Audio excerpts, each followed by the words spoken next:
So I printed my latest kite winder design in this Ziro Twinkling Red PLA.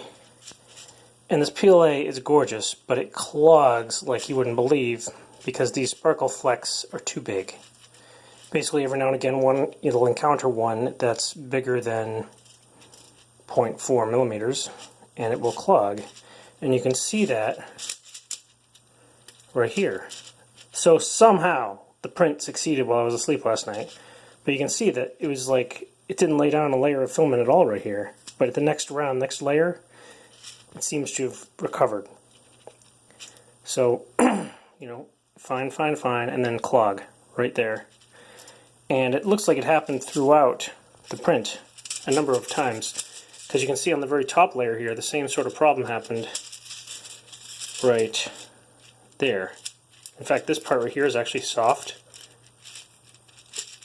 Poor layer adhesion all the way through because severe clogging. I mean, look at that. Wow, you can actually see through the filament. Yeah, see that? Right there? But it's actually like reasonably strong, and the part that acts as the bearing is actually, solid.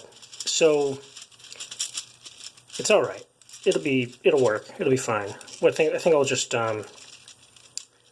inject some epoxy into this troublesome area here.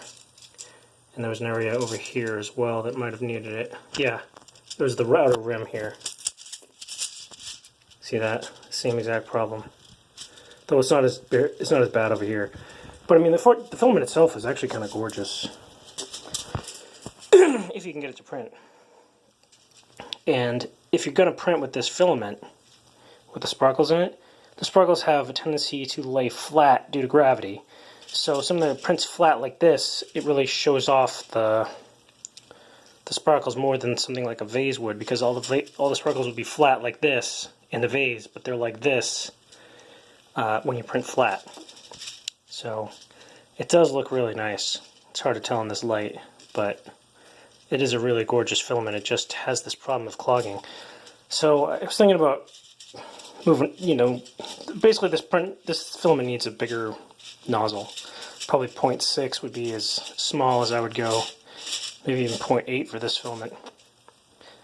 And at that size, I bet you wouldn't have that gravity problem. So printing a vase would probably work out better. So I'd avoid Ziro. It's too troublesome. Now I gotta somehow try and get the other half of this to print in this very difficult filament. And this is 0.3 millimeter layers for reference, and you gotta go fast. Otherwise it'll clog.